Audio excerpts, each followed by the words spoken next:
in our short darses, we started an important topic which was Ek Galti Ka Azala. It's a small pamphlet written by Hazrat Mirza Ghulam Ahmad Sahab alayhi salam. And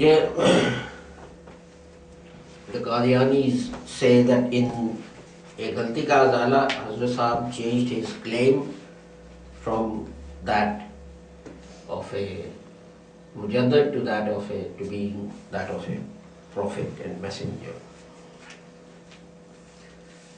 And they say that Ek Galti Ka Azala means that Hazrat Sahab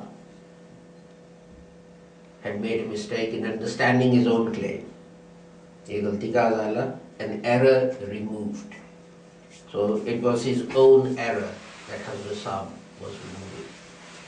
Now I started off by going through some of this, and then on page 3 Hazrat Sahab started talking about Fanafillah and Fanafil Rasul and so on. So I went off and we had a few weeks on what is meant by a Zilli Nabi or Buruzi Nabi and Fanafil Rasul and so on. Now what I want to do is in 1 or 2 weeks wrap up about Ek Galti Ka Azala. First of all, Ek Galti Ka Azala, an error corrected. We have to see whose error it is. So Qadiani say it was Hazrat Sahab's mistake about his own claim. So let us see what Hazrat Sahab says.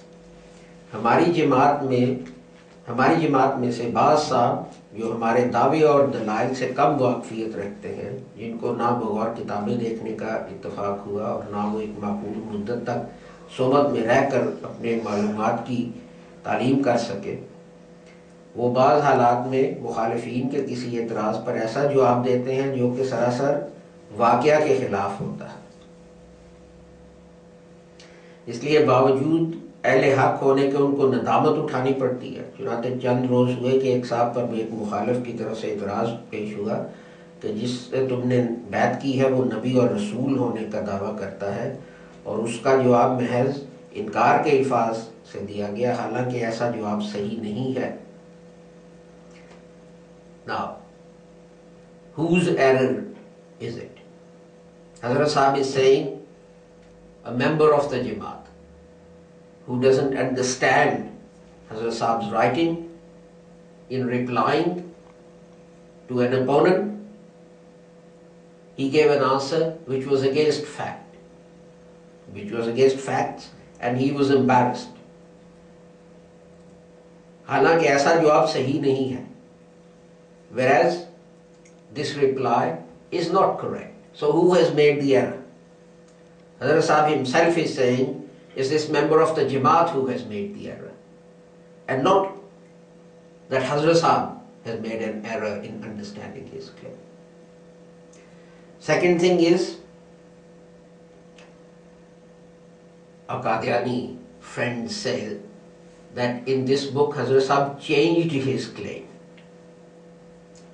Before, Hazrat Sahab used to say, I am a Mujaddid, but in this, Ek Galti Ka Azala, Hazrat Sahab said, I am a prophet. So he's changing his claim. But what does Hazrat Sahab say?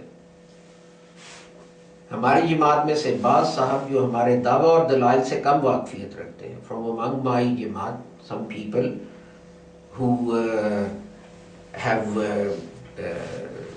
who understand my claim and the reasons pertaining to it, you don't understand it enough. जिनको ना बगौर किताबें देखने का इत्तफाक हुआ, who haven't carefully looked at my books, ना एक माकूल मुद्दत तक सोबत में रहकर अपनी मालूमात की तकमील कर सके, and they haven't lived with me for a suitable period so that their understanding of my claims and the reasons for it is complete. You see, the difficulty is Hazrat Sahab is changing his claim in this book. Yes? But what he is saying is that this man who gave the wrong answer, he hasn't read the books that he has written before this one. But the difficulty is, in all the books before, and Qadianis admit this, that in all the books before ek galti ka izala, Hazrat Sahib would have said, I'm not a prophet. So why is he asking his member of his Jamaat to read those books in which there is a claim that he is now changing? If he is changing the claim in this book, then in previous books he must have said, I'm not a prophet. If this man had gone to him and lived with Hazrat Sahib before a galti ka izala, Hazrat Sahib would have said, no, I'm not a prophet. So why is he asking him to read his previous books? The reason is that it's not Hazrat Sahib who's made a mistake. It's this man who, in answering an opponent of the Jamaat who has made a mistake, and Hazrat Sahib is saying that if he read my books carefully, बगौर किताबें देखना, और he had come and lived in Qadian with me, एक माकूल मुद्दत तक सोबत में रहकर, he would have realized what my claim was and what the arguments that I put forward in support of that claim. हक ये है, truth is, खुदा ताला की वो पाक वही जो मेरे पर नाज़िल होती है, that pure revelation from God that comes to me, इसमें ऐसे अल्फाज रसूल और मुरसल और नबी के मौजूद हैं. Such words as रसूल, Mursal and Nabi do occur in that revelation. ना एक दफा बल्कि सदा दफा, not once but many times. फिर क्यों कर ये जवाब सही हो सकता है कि ऐसे अल्फाज मौजूद नहीं? So how can the answer that even these words are not to be found there can be correct? So it's obvious. A non-MD says to an MD that Hazrat Sahib is a prophet.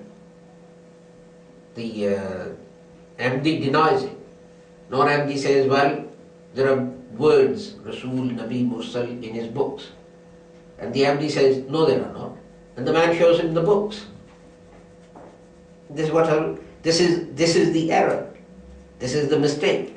ये क्यों कर ये जवाब सही हो सकता है कि ऐसे अल्फाज मौजूद नहीं? So how can this MD's reply that even these words don't exist in my books, how can that be correct? That is the error that he is trying to, and then he gives examples. ये अल्फाज कुछ थोड़े नहीं, they are not, these words are not few in number. चुनाचे वो मकालमात इलाहिया जो बराहीन अहमदिया में शाया हो चुके हैं. And that Converse of God which was printed in Brahini Ahmadiyya. Now remember, Brahini Ahmadiyya was Hazrat Sahib's first book. And it was after reading that book that people generally said that this is the most magnificent defense of Islam that has appeared in 1400 years. Maulana Muhammad Hasan Batalvi, who later became an opponent, he also said this. So these words are not new. From the very first book, etc. So he gives this as an example, that look, this is found in Brahini Ahmadiyya. इसमें साफ तौर पर इस आजिज़ को रसूल करके पुकारा गया है. This humble one is clearly addressed as a Rasul in this. फिर इसके बाद इसी किताब में, and then again in Brahini Ahmadiyya, मेरी निस्बत ये वही अल्लाह है. Then in the same book there is this revelation of God about me, जरीउल्लाह फी हलूल अंबिया, यानी खुदा का रसूल नबियों के हुलूल. And that is God's prophet with God in prophetic colors. So Hazrat Sahib is going back to his very first book. Qadiani say that anything before a galti ka izala is cancelled. But Hazrat Sahib is using what he has written in his very first book to support that he hasn't said or done anything against Islam. We will carry on with this next week, and I hope we'll be able to complete this, and then we'll move on to another difference between Ahmadis and Qadianis, and which is Khilafat.